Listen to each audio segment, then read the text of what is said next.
Hey everybody. Hey. How's it going? I am not Amanda. Justin. I am Josh. I'm True. I am here today to do MicroBit here. University with everyone to talk about microbits and things. There we go. So, yay. So Josh, you might want to let people know they can follow us. I'm getting there, Petey. You seem a little tired today. I am a little bit tired. Okay.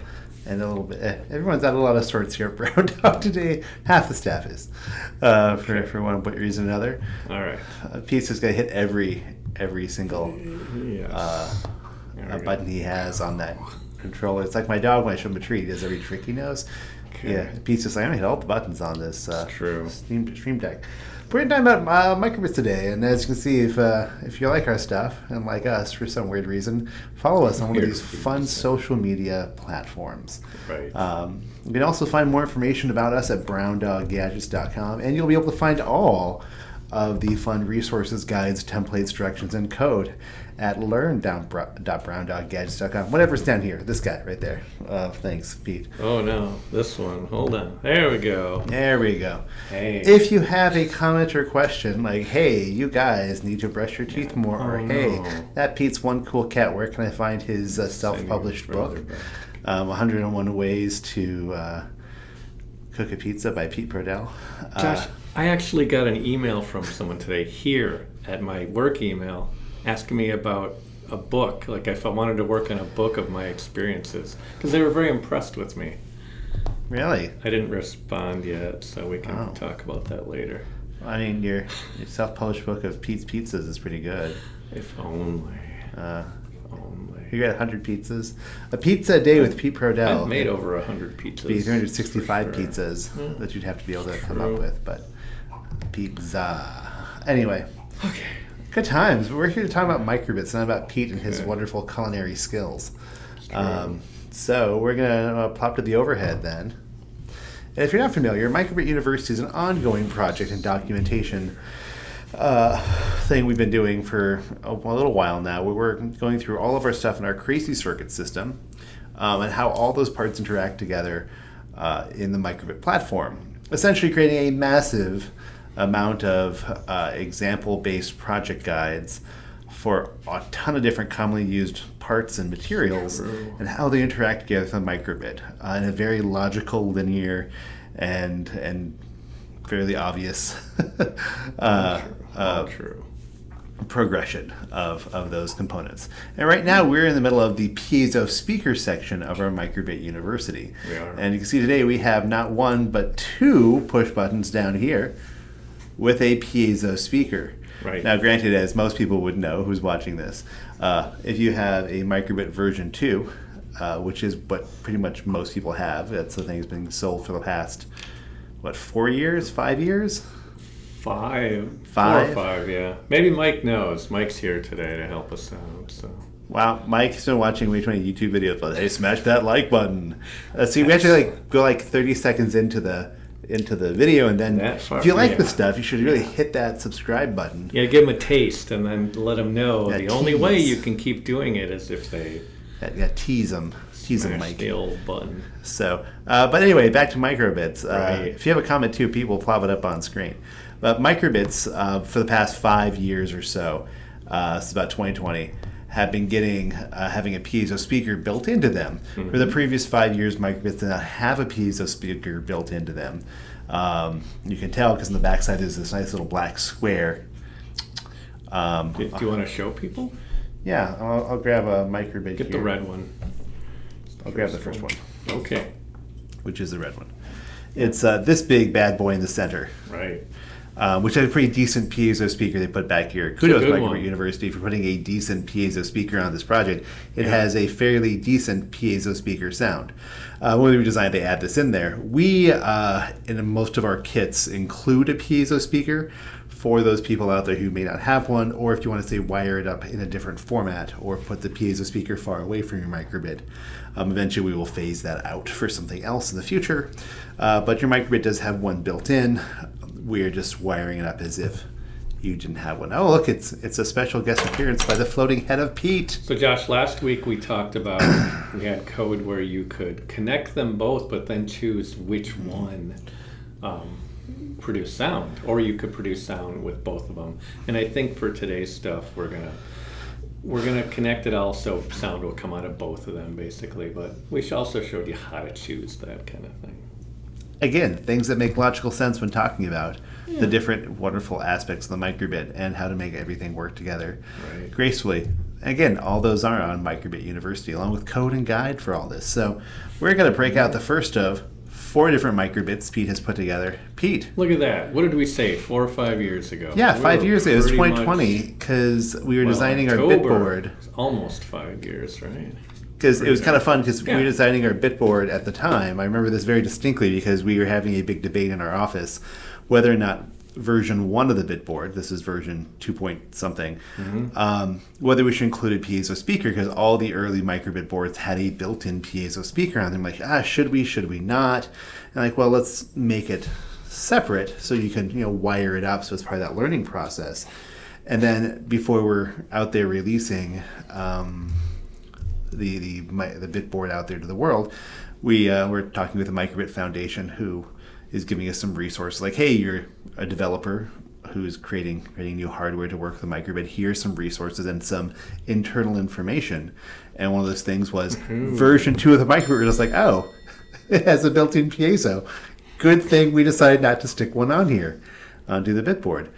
So we were just, I also want to thank Mike for saying according to Wikipedia and not according to ChatGTP or whatever AI overview that you get nowadays. It's probably wrong. According to the secrets, his cat whispers in his ear when no one else is looking. According to the AI overview, the microbit was created in 1847 for King Louis. I don't know. Some wrong info. I actually want to hear where that goes, Pete. I want to hear where that like as far as I didn't think it through. It's like a My Dinner with Andre situation. I just want to see where this crazy story keeps going. I mean, Okay, Josh. Anyway, back to non-80s references. Right. Bam, microbit. So we've got our bit board hooked up to 2 push buttons. Josh, do you want to talk about the tape paths and how I did it wrong? I'm getting there, you bozo. Look, I know you were tired. I just want to make sure you're on top of things. I'm here. Okay. I'll be quiet. Josh Nappin. So we've got 2 of these hooked up together to our bit board using our nylon conductive maker tape. I was telling Pete the other day that ideally, when making up guides and directions for people to follow, I personally, as a Josh philosophical decision, enjoy making my tape paths directly up. So in this situation, this guy is hooked up to pin 3 and 4 on our bit board. I would have done 3 and 5 so you could have straight lines going straight down. It doesn't matter. A straight pathway down just is slightly, a little less work to do with your tape. Especially, I do my tape with right angle turns, so it's one solid piece. Because I am a fancy pants former teacher. Thank you, Pete, for that sound effect. That everybody likes to do that. Pete likes the cut and overlap approach, which is... Amanda did some right turns yesterday because I think she said, because I'm feeling lazy. And I was like, well, I never feel lazy. I feel like I want to put my best effort into it. So, But so we do that, as we do with all of our micro projects. We have, pins 3 and 4 for these guys. And over here we have pin 8. We have the piezo speaker hooked up to, and all these little bad boys are going right back here to ground. I really do like our Lego-based circuitry approach because it's a very visual guide for students and for teachers to follow. As a former educator, nothing is more stressful than looking at a breadboard full of jumper wiles being like, I think it looks correct. I don't know why it's not working. Because I've been there, like, jumper cables on little tiny breadboards. It gives me heart palpitations just thinking about it. It's just, it can be very stressful when trying to figure out a project for a kid. I know, Josh. I've been there too. Pete's been there. And yesterday I had to bust out a multimeter to follow the traces on a multi-layer PCB, which also, you can't just look at it and do it. It takes a little work. And we had just made a single-layer PCB. Yes. Wow, and that's not a printed circuit board. Plastic circuit board. There we go. Like CAD is cardboard-assisted design when we least forget things with a cardboard. This is a PCB plastic circuit board. And we can do multi-layers with this too by using other Lego pieces and the backside. Works really well in some areas. My dog is underneath this table, gnawing on his toes like a baby. No, hey, buddy. He's tough. He's good. He's a good spaniel. Sure. So let's break out the first microbit and plug this guy in. Oh, Pete, I will say, we had an educator contact us yesterday saying that the JST connector on the end of our AAA battery pack was the wrong size to work with a microbit. Right. And I told Dave in our office, I'm under the assumption that they're trying to plug it into the top of the microbit. Well, Josh, that's, I believe, a Japanese standard terminal connector. So plug in back here. Those pins right there. So it's nice and easy plug in. That's one of the things we did, because my only complaint microbit foundation is this JST connector right here can be extremely difficult to turn on and off. I guess it would be if they had a little sealed AAA battery pack with a lot of the microbit kits. If there's a switch on that, I would have less of a complaint, because hey, you can turn it on and off easily, but you would typically turn it on microbit on and off by unplugging the USB or unplugging the power up here. Sure. You cannot really do that easily with that guy. But anyway, make it easy with ours. Yeah, we'll say dual DuPont connector. I go with that as well. Good work, Mike. Yeah. Thanks, Mike. But yeah, we that's why we do this little bad boy here to make life easy. You'll often see these for RC aircraft and other little RC toys. This is a very standard kind of connector they use because of how easy it is to just plug in. I guess we also have a triple DuPont in our Crazy Circuits ribbon cable. Yes, we do. Our wonderful ribbon cable that matches the coloration up here and is labeled. Yeah, we're gonna do that when we get to the I think 7-segment display is the first one we hook up with that eventually down the line. So anyway, here are the 4 guides that are up here that Pete has so painstakingly crafted. Indeed. Okay. I guess we just do number 1 then. Okay, so Josh, I'm going to ask you to press the right button. Yeah, press that one. Okay, release. Press release. Do it a few times. Okay. Yeah. Okay. You don't have to hold it. Just press it. Okay. Now press that other button. And now go release it. Now go back to that right button. Press it a few times. Press and release. Look at that. We're hearing 2 things going on. And apologies for the super annoying. What did you do? Sneeze loudly. Sorry. Okay. Now it's giving me an unhappy face now. Hit that reset button on the back. This is giving me unhappy. Reset on the back, Josh. I'm gonna get there. Huh. Yeah, I haven't seen that happen before, so that's an interesting one. Should it be smoking? No, just kidding. No, it should be smoking. It told me that it quit. It's on the nicotine patch. Oh, how dare you. Anyway, over to our wonderful guide here. The guide. We'll look at this code. How's that sound?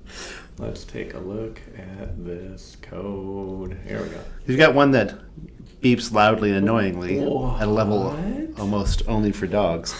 And then this other one has a pew, like a child's toy. Right. Pew. Okay. So let's look at our wonderful code here, if I can see it. So this is pretty similar to what we did last week. We're turning off the LED. We're setting audio pin to 8. We're enabling that audio pin, and we're turning on the built-in speaker. So again, we're going to get sound out of both of them. Volume, we're about halfway. We don't need it too loud because not the greatest sound in the world. I'll be honest, Pete. Sound in a classroom is fine when there's like 2 projects. It's your favorite thing. When you've got 30 kids and every group of 2 has a sound coming off their little project. I've been there. 20 kids would each have their own, even better. But 30 children, Pete. 30. I had no budget. That's right. The classroom sizes have increased. I think I had 32, 33 in my 8th grade class, my last year teaching. Okay. That was 13 years ago. All right, Josh. Well, anyway, after our on start, we run into our forever loop here. So this is pretty similar to what we've seen before. We've got that button on pin 3. We're going to check if it's pulled low, because remember we set it high over here, which means you press that button. If it does, we're going to play the sad sound. That's what it's called. And we're going to loop it in the background. So we can hear it fine, Josh. We don't need to do that. So yeah, while that one's looping forever in the background, our loop is still going to go down here, and it's going to look for you to press that other button. And when you do, it's going to play that tone. That tone there. You could choose any tone. So just a fun little way to play sort of two sounds at once, as it were. Yeah, let's press the other one now. Make everyone sad. Not gonna do it. Okay. All right, Josh. Well, anyway, that is the first example we have. Riveting. You can unplug that MicroBit now. Pete, this is exactly why we were nominated for a Daytime Emmy. I don't think that's correct. Anyway, have you got the next MicroBit, Josh? You know, luckily I have this wonderful MicroBit tray. Mm-hmm. Hashtag Brown Dog MicroBit tray trademark. No trademark. Oh. See, it's ours because we put a little BDG on the bottom. Mm-hmm. By hand. By machine? Actually? By machine. Yeah. Pete designed it by hand. With a machine. With a machine. And 3D printed. My hands typed. His hands were raw from all the typing involved. Josh, this one's called Piezo two-tone. I know you're a huge fan of two-tone records, so. All right. So this one, you gotta apply power to the power. I missed the other power clip, the battery clip, power pin. I was like, the light's not on. That's what. By the way, this is why we have a status LED on here for power. It is. So we can why is this not working? Oh, the LED isn't on. It has no power. We put a status LED for a reason.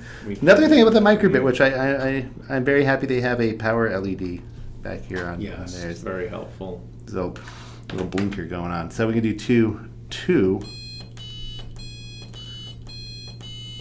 Right. So this code, again, this part, our start is pretty much, it's all the same, no changes there. This one, we're actually going to do something else. We're going to have two different while loops. So you're only going to get one sound at a time, because while you're holding down one button, it's just going to play that sound, and it's never going to break out of that loop until you release the button. It's going to go look for that one and see if that one's pressed. So press them both at once, Josh. What happens? It's only going to play one. So. It sounds like a European ambulance. Ooh, right. These little Doppler shift going on. Yeah, right. The sound is. Let's see. Now. I can't hear you with the sound of this MicroBit. Mike's got some comments here. Let's see. Now you're going to go to Germany? Grammy? Oh, Grammy. That's better. I said. And then, Josh, we have a new viewer here asking what's happening. Not even asking. It's a statement, what's happening here. What's happening here mark, is learning. I hope. We are going over MicroBit projects. Okay, so did that make sense, activities. Josh? We've got two while loops. You can only do one at a time. Well, you're only going to get one sound. So true to life. Happening at a time. Okay, cool. Let's move on to example C, piezo double tone. Sure. Sure. My MicroBit's too big to go in, Pete. No, stop that. I bring out the gag MicroBit. Oh, it just doesn't. Put it back. This is a thing Pete actually did spend several hours designing. Yes, Amanda, it's your fault for not being here. Pete has put up with me. Okay, Addie has accepted your answer, Josh. What is happening? Oh, no. Okay. All right. Look, I can just... You asked me a question, Josh. I can answer it with one of these. I thought it was Andy. Just couldn't type his name in properly, and he's watching from a couple of offices down. It's possible. So here's MicroBit numero trace. Uh-huh. Okay. Try pressing one of those buttons, Josh. Try the other one. Doesn't even stop. Doesn't even stop, does it? This beat don't stop. So I guess hit that, it's still going, huh? You can just hit the reset button. I'll just be sure. I was already halfway there. I'm like, well, I'm too far in to stop. Does it really keep going? Oh, no. I don't think it's supposed to do that. I'm going to have to double check this. So on this one, we do set a variable called tone case. And then, we've got a new comment here. Let's see. Can you read that? Oh no, suffer with the normal Arduino and its IDE. No. Anyone who starts... It's always good to make people suffer right away. You know what? As somebody who has suffered with the Arduino IDE, I'm just happy I'm not living in that world where I have to have new learners and teachers. Because I try to train a bunch of new teachers how to use the Arduino IDE as I try to train a group of cats how to, I don't know, sing a song. Oh. It's painful for everybody involved. And I use the Arduino IDE not quite daily, but probably multiple times every week. And yeah, for new learners, I think the MicroBit is a great platform. Especially for most of the educators we work with. Mike, you need a faster computer. Wow. Seriously. Well, the educators we work with, it seems these days, are educators who've had zero programming experience. Right. 10 years ago, it was comp sci teachers looking to introduce coding. But now it's all teachers who were basically told a week ago, hey, you're teaching a class on coding. You better get that together and have it to things ready in a few days for us. Just a lot of teachers who have had zero experience ever in coding, or even people who I don't want to code. I've never done it before. It's not my jam. So it's a ton of those educators, and trying to teach them Arduino is rough. But the fact you can go back and forth between blocks and then Python and Java script is really handy for classroom use, and the block-based coding on here really removes that steep learning curve, makes it much more palatable for educators. And we've done a couple teaching conferences a couple years ago at ISTE, which is a big education technology conference. I was walking around, and there were just tons and tons and tons of people who were going to MicroBit workshops. It was hundreds of educators in a workshop, and I remember one of the presenters asked, okay, who has done MicroBit before? And maybe a third-ish of the 100 people raised their hand, and okay, who's done just a little bit? And a third raised their hand, then who's done none? And the other third raised their hand, even asked, okay, how many people have never done coding at all? And it was at least a quarter of the room who were we've never done any coding at all. So it's that new learner aspect, which is why we do the MicroBit and its ease of use. Plus Arduino is kind of, Well, somehow Addie just described to me, I don't know how. That's I Pete. haven't met Addie, but just described to me. That would be Pete. That I don't even know ordinary people. I guess Josh might be one. I'm not sure. No. Pete, you have to live like common people and do whatever common people do. I'm not doing that. Like that I'd song. rather be a starship captain. Has its place. What a great conversation we're having with. We have more than one person talking to us. We have Mike and a different person Eddie. engaging. This is great. And Amanda's not here. Amanda's not here to experience this, unless, of course, that is Amanda. Hold on, Josh. I'm going to try something real quick. Let's see if this works here. The video. Nothing's working today. Just nothing. I can't even play a video. Yeah, I don't know. That's what it does, I guess. Somehow, in my rush to get this done this morning, I may have missed a block of code. I don't know. Well, anyway, here's the best part. If people come back in a week, it'll be updated. Yeah, Pete, which chapter of MicroBit University is this? 20? 14. 14. So, Josh, what should happen here, I think I missed something, is if you press that left button, it'll set our variable to 1. If you press that right button, it'll set that variable to 2. And I guess I just have otherwise it'll set it to 0 here. But it looks like over here where we have another loop and we're reading that variable, we're checking for 1, we're checking for 2, and then we're just saying else stop all sounds, which I don't know. I would think if it's 0, it should do that, but who knows? I was pretty tired this morning as well. Let's see. We have more comments here. Mike has a laughing thing. Ooh, wow. I mean, Yeah, well, she's Mike. a The little funny more part is, whenever I do like fill in for Amanda, she's like, "Ugh, you guys talked for an hour on a thing that should take you 5 minutes." I'm like, "We just got to Well, like, Addie's got some opinions too. The MicroBit thingy costs too much. Well, They are expensive. I actually Maybe I have a counterpoint to that I'd love to hear it. because on one hand, at a base level, depending again, looking at the entire world of microcontrollers out there, and we have been doing this for ages.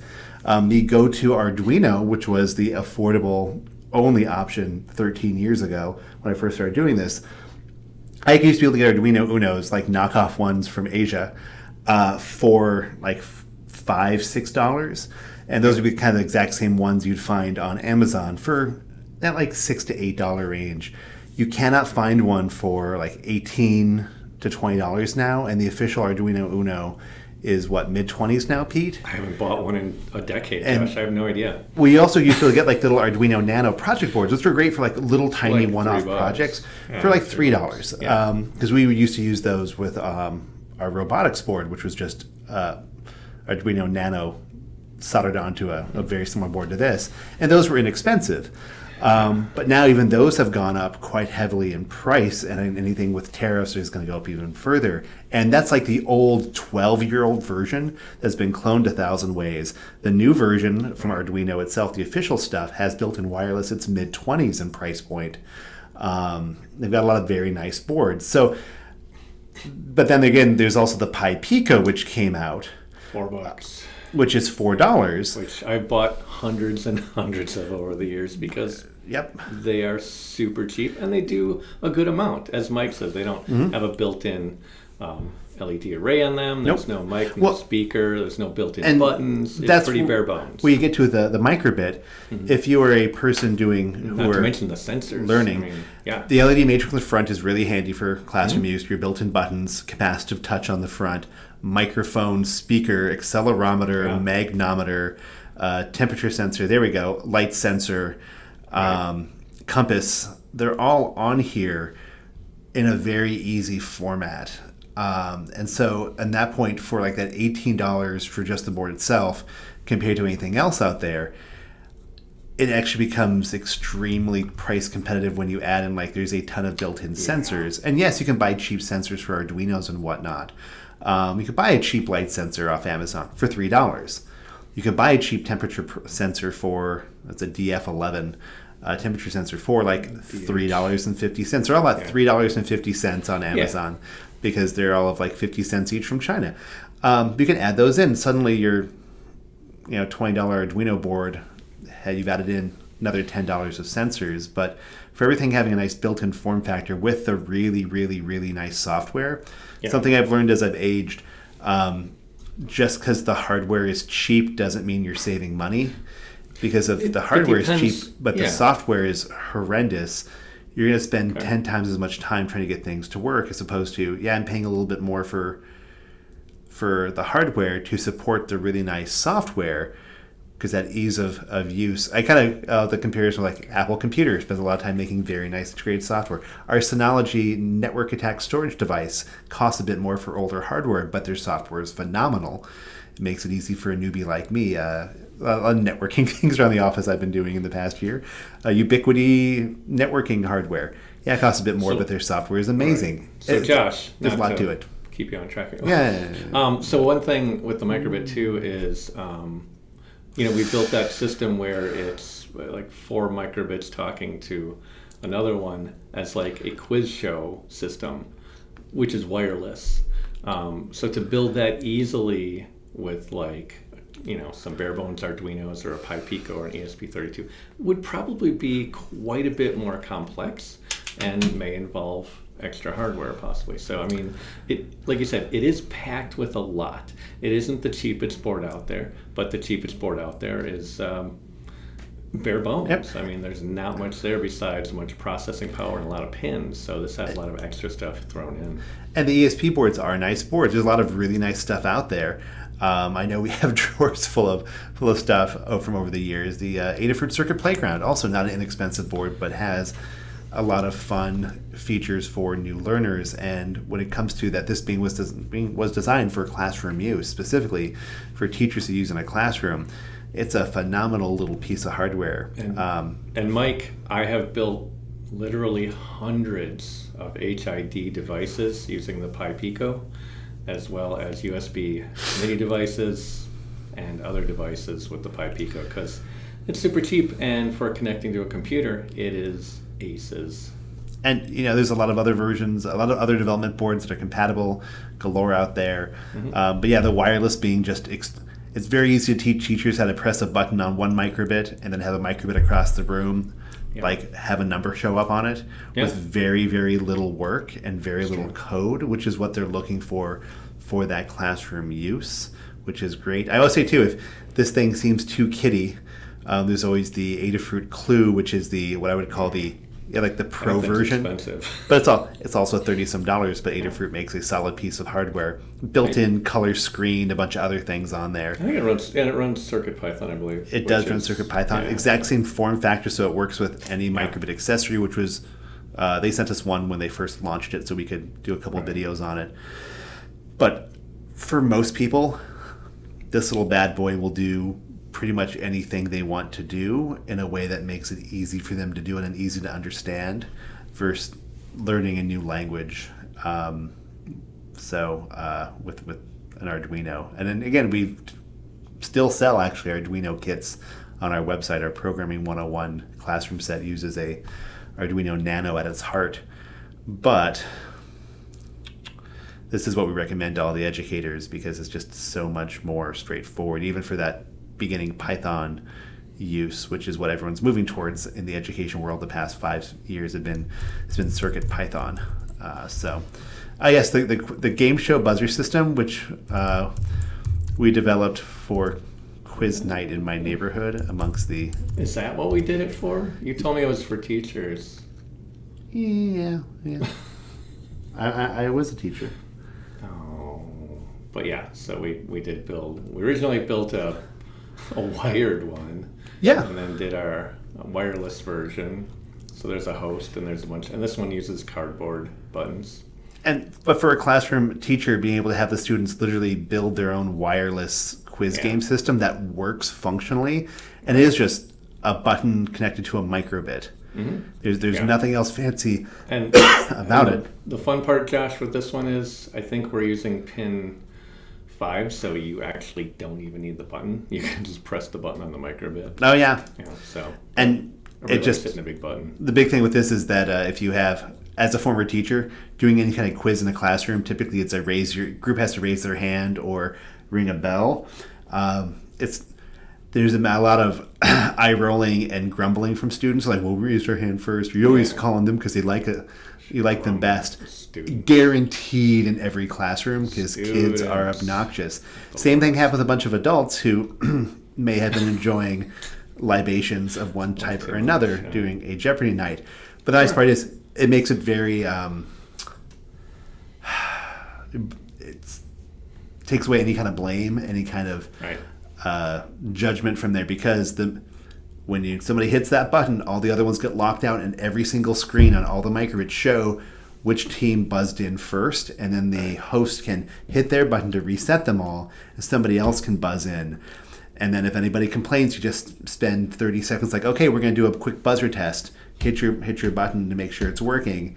Okay, it's good. But this is a thing that teachers, every time I talk to educators, like, oh yeah, that's a thing in the classroom. But it's a really good one to do because it's so easy to build. In the example Pete brought up, we have our cardboard and push button that Pete has a guide for, easy to make with a bit of our conductive tape and some cardboard. As Pete said, you can use a button. The super fancy looking version uses an arcade button off of Amazon, I believe it was, that the big... Yeah, we just bought some buttons and I 3D printed an enclosure. And someone sent a picture that they had made this project recently. We don't get a lot of people sending us photos in, but someone was like, hey, I made this. And Pete actually, when he built it up, he used made all the colors match. But it is a 3D printed enclosure that if there's a 3D printer, it's a great use, just a mount for a big old arcade button.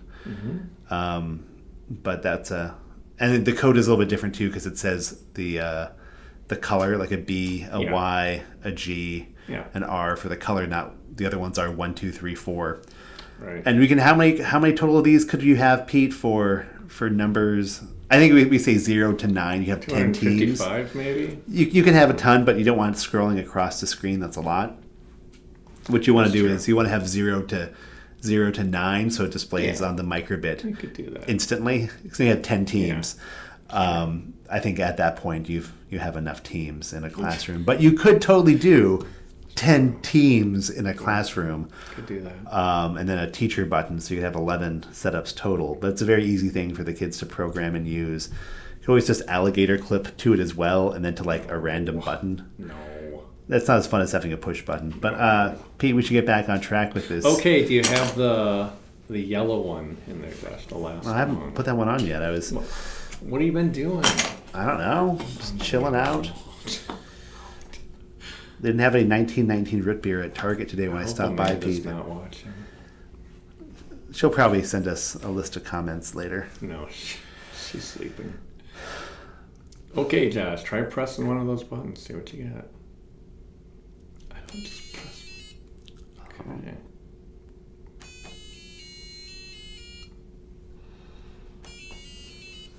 Fun, right? Okay, so once again, Josh, this all looks the same. Nothing there.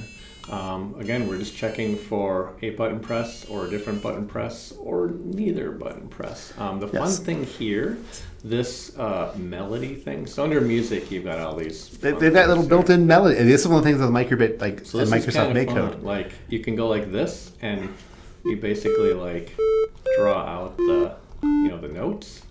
It's like a little sequencer, sort of. So you can do that. So you can, kind of draw in your own little thing here, which is kind of cool, kind of music visualization thing. Yeah. Honestly, this is stuff like this that makes the MicroBit Foundation and Microsoft MakeCode, which is done by Microsoft, obviously. Like little things like that, which is just like, from both a kid and adult perspective, like this is really easy to do and really, really, really nice. And you can speed up the tempo. Yeah. I mean, Pete, the question is, get like 8 buttons on here and just program in just like little chunks of a song that you can break together to play a longer song. Okay. Think of how many songs are just like the same. So each one would play a different part of a whole song with that number of 8 notes or something. Yeah, because there are many tunes like that, especially more electronic things, that are just, it's the same little sequence over and over again. And you could do that well. Well, Josh, in a few weeks, we're going to be doing four buttons connected. I'm aware. Instead of just 2. So. Go from 1 to 2 to 4. And we haven't even, I don't even know if we've covered everything in here. But there's a ton of good stuff. And some of the stuff is MicroBit V2 only. Yep. But, V2 got a few of those updates. What is the squiggle line? I always forget what that. Squiggle line. Let's see what that is. Is it, you can do like a tone, like a little waveform thing, I guess. You can make the volume. I feel like I'm in an oscilloscope, a theremin. A little vibrato there. Nice. That's pretty good. So you can make your own funky, cool sounds over here.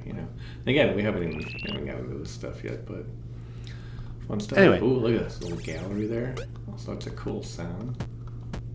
That does not sound like a kick drum. Sorry, but Pete knows he's kicked a lot of drums back in his day. I was playing drums on the 4th of July for my cousin's family. They loved it. I'm glad.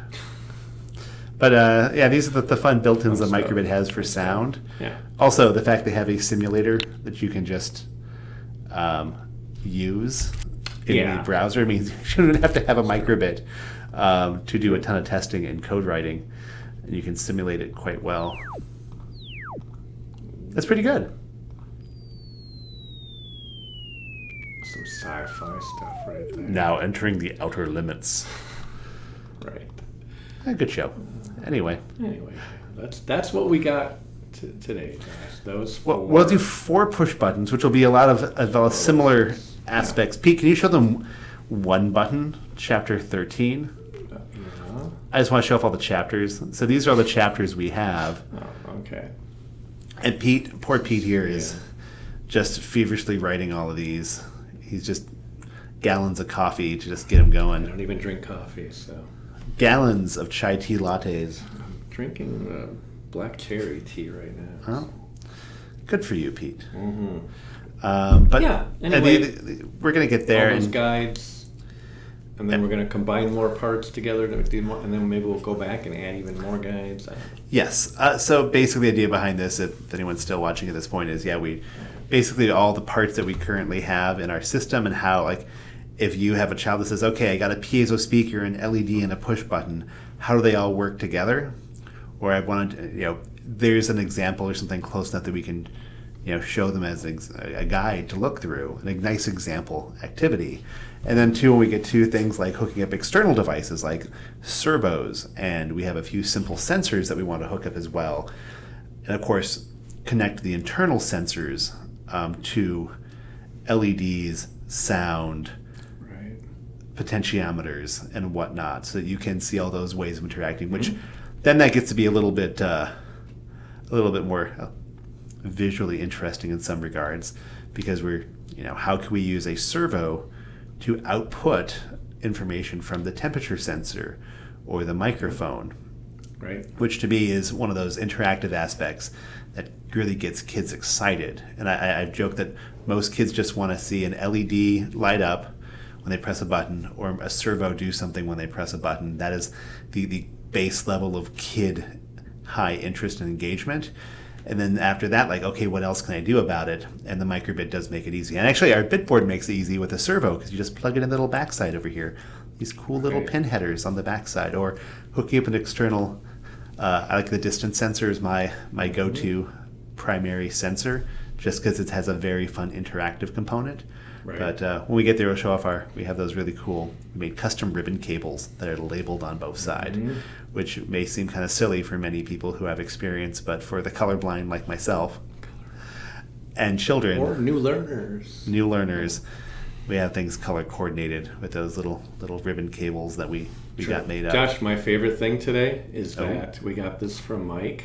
So I'm just going to save this overlay and just use it whenever I feel like it. We're going to do on the website, like Mike Cotterman, says, this looks great.